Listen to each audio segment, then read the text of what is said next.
Have you ever wondered why some men seem irresistibly drawn to women who are, for lack of a better term, bad? We see it in movies, we hear it in songs, and many of us have seen it in our own lives or the lives of our fries. The steady, reliable man who falls for the unpredictable, challenging woman who seems to break all the rules. It's a story as old as time, and on the surface, it makes very little sense. Why would anyone choose chaos over peace or turmoil over stability? Psychology suggests the answer has very little to do with the woman herself and everything to do with the man. The attraction is not about her character, but about what she represents in the unexplored corners of his own mind. To understand this pull, you have to first look at the parts of ourselves we are taught to hide. From a young age, many men are conditioned to be good. They are taught to be providers, to be stable, to be predictable, and to put the needs of others before their own desires. They learn to suppress their anger, their wild impulses, and their desire for pure, uninhibited freedom. This creates a persona, a mask of the responsible man. But beneath that mask, the suppressed parts of him don't just disappear. They retreat into what the psychologist Carl Jung called the shadow, the hidden side of our personality. This shadow contains all the things we don't want to admit about ourselves. Our rebelliousness, our selfishness, our untamed energy. It's not evil, it's just unexpressed. Now imagine this man meets a bad woman. She doesn't play by the rules. She is spontaneous, maybe a little reckless. She speaks her mind without a filter and lives for her own pleasure, not for the approval of others. To him, she is a living, breathing embodiment of his own shadow. He is drawn to her not because he consciously wants a difficult life, but because his unconscious mind sees in her the freedom it craves. She represents the part of him that wants to break free from the cage of being the good guy. He can't express his own rebellion, so he becomes fascinated with hers. In her presence, he feels a temporary relief from the pressure of his own self-imposed restrictions. She gives him permission to feel something raw and alive, something that his everyday life has taught him to mute. Have you ever felt that pull yourself? A fascination with someone who is your complete opposite? Think about what they were able to do that you felt you couldn't. Did they travel on a whim while you planned everything? Did they quit a job you would have yearned? This attraction is a powerful signal. It's your own psyche trying to communicate with you. It's pointing to a part of yourself that is yearning for expression. The bad woman becomes a mirror, reflecting the man's own longing for a more authentic, less controlled existence. The problem arises when he believes he needs her to access that feeling. He thinks he needs her chaos to feel alive, not realizing that the chaos and the life are already waiting inside of him, asking to be acknowledged. He is not falling in love with a person. He is falling in love with a lost piece of himself. This dynamic goes even deeper than a simple fascination with the forbidden. Consider the world the good man has built for himself. It is a world of structure, responsibility, and predictability. He goes to work, pays his bills, follows a routine. He has traded spontaneity for security. And while a part of society applauds this, a part of him quietly suffocates. The human mind is not designed for less monotonous stability. It craves novelty, challenge, and even a degree of uncertainty to feel engaged and alive. When a life becomes too predictable, it can start to feel like a cage, no matter how comfortable it is. The man starts to feel numb, as if he's watching his own life from a distance instead of truly living it. Into this grayscale world walks the bad woman, a splash of vibrant, unpredictable color. Her behavior provides something his psyche is starving for: intermittent reinforcement. In psychology, this is known as the most powerful motivator for behavior. Think of a slot machine. If it paid out every single time, you'd get bored. If it never paid out, you'd walk away. But because it pays out randomly, unpredictably, you keep pulling the lever, hooked by the possibility of a reward. The bad woman often functions in the same way. One day she offers affection and intimacy, the next she is distant and unavailable. The man never knows what to expect. This emotional inconsistency creates a powerful addictive loop. He's not chasing her, he's chasing the high of her approval and the relief from the tension of her disapproval. Have you ever experienced this in your own life? Maybe not in a romantic context, but in any situation where the outcome was uncertain. The job you weren't sure you'd get. the project that felt like a long shot. The uncertainty makes the final reward feel so much more potent. The good man is often living a life devoid of this healthy tension. He has eliminated most risks, so he unconsciously seeks it out in his relationships. The drama she creates, the arguments, the reconciliations, the emotional roller coaster, makes him feel something. It breaks through the numbness. In a twisted way, the chaos feels more real than his placid daily existence. He mistakes the anxiety and the adrenaline for passion and love, because at least it's a feeling. It's a painful but powerful reminder that he is still alive. This is a critical point for you to understand in your own journey. Where in your life have you chosen comfort over aliveness? Where have you smoothed over all the rough edges only to find yourself bored and uninspired? The attraction to external chaos is often a sign of internal stagnation. The man believes he needs her drama to feel, but the truth is, he has forgotten how to generate his own sense of vitality. He has forgotten how to take risks, how to challenge himself, how to live in a way that feels authentic and exciting on his own terms. He is outsourcing his emotional life to another person, making her responsible for his feelings of excitement and passion. And this dependency is not freedom. It is the very opposite, a prison built for two, where he is just as trapped by his need for her chaos as she might be by the chaos itself. Another powerful psychological driver at play is the illusion of transformation, not for himself, but for her. The good man often doesn't just want to be near the chaos, he wants to conquer it. He sees this bad woman not just as a source of excitement, but as a project. This is the classic savior complex. He looks at her life, her choices, her untamed spirit, and thinks, I can fix her. I can be the one to finally tame her.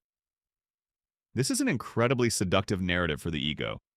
It positions him as the calm, wise, and stable force who can bring order to her world. If he can succeed, it validates his entire identity as the good guy. It proves that his way of life, the stable, predictable, controlled way, is superior. Think about it from his perspective. His own life might feel unfulfilling, but he can avoid looking at his own emptiness by focusing on her perceived flaws. His mission becomes to guide her, to heal her, to show her a better way. This gives him a profound sense of purpose that his own life may be lacking. He isn't just in a relationship, he's on a noble quest. Every small moment of progress, every time she seems to listen to his advice, delivers a powerful hit of validation. It makes him feel important, needed, and powerful. But this entire framework is built on a fragile and ultimately disrespectful foundation. He is not loving her for who she is. He is loving her for the potential he sees in her to become someone else, someone more like him. Have you ever found yourself in this role? Not just in romance, but in any relationship where you felt a compulsive need to help someone even when they didn't ask for it? Ask yourself honestly, what was the feeling you were chasing? Was it purely altruistic concern, or was there also a part of you that felt good about being the one with the answers? This need to fix others is often a deflection. It's a clever way our minds avoid the difficult work of fixing ourselves. The man trying to save the bad woman is avoiding the much scarier task of saving himself from a life that feels quietly desperate. He focuses on her external chaos to avoid confronting his own internal emptiness. This dynamic also reveals a deep fear of his own shadow. By trying to tame her wildness, he is unconsciously trying to tame the wildness he senses within himself. He projects his own unexpressed rebellion onto her, and by trying to control her, he feels like he is gaining control over those same impulses in his own psyche. If he can civilize her, he can rest assured that the uncivilized part of him will remain safely locked away. He doesn't realize that the goal isn't to destroy the shadow, but to understand it. The path to wholeness is not about extinguishing your inner fire, but learning how to use its warmth and light. By making her the enemy to be conquered, he makes an enemy of himself, guaranteeing a battle that can never truly be won. He creates a cycle of conflict and frustration, all to avoid the simple, terrifying act of looking in the mirror. Beyond the individual psychology, we must also consider the subtle but powerful influence of social conditioning and inherited narratives. For generations, stories have presented two primary female archetypes: the nurturing, stable, good girl, and the exciting, unpredictable femme fatale. The good girl represents safety, home, and motherhood. She is the one you are supposed to build a life with. The femme fatale represents adventure, danger, and passion. She is the one who makes you feel alive. Society has created a false dichotomy, forcing a choice between stability and excitement, as if the two cannot coexist within the same person. The good man has internalized this script completely. He believes that a woman who is both stable and exciting is a fantasy. In his mind, the good girl is inherently boring, and the bad girl is inherently thrilling. He doesn't see women as complex, whole individuals. He sees them as archetypes fitting into pre-assigned roles. When he chooses the bad woman, he is not just choosing a person, he is choosing a story. He is choosing to be the hero in an epic tale of passion and drama, rather than the protagonist of a quiet, domestic novel. This is especially true for a man who feels his own life lacks a compelling narrative. The relationship provides the plot, the conflict, and the emotional stakes that are missing from his career or his personal pursuits. Have you ever found yourself categorizing people in this way? Placing them into neat little boxes based on a few initial impressions? Think about how this limits your ability to see them clearly. When you label someone as the adventurous one or the responsible one, you stop seeing the parts of them that don't fit that label. The good man does this to an extreme. He is so captivated by the bad woman's rebellious persona that he often fails to see the real person underneath. He doesn't see her vulnerabilities, her fears, or her own needs. He only sees the character she plays in his story. This is not a relationship between two equals. It's a relationship between a man and a projection of his own desires and unresolved issues. This is where the principles of Stoic philosophy offer a clarifying lens. The Stoics taught that our suffering comes not from external events, but from our judgments about them. The man's turmoil doesn't come from the woman's behavior. It comes from his interpretation of that behavior. He believes he needs her unpredictability to feel alive. He believes he needs her drama to feel passion. He has attached his internal state of well-being to her external actions, granting her complete control over his emotional peace. This is the very definition of slavery from a Stoic perspective. He has made his happiness depend on something he cannot control, another person. The path to freedom, then, is not to change her, but to change his perception.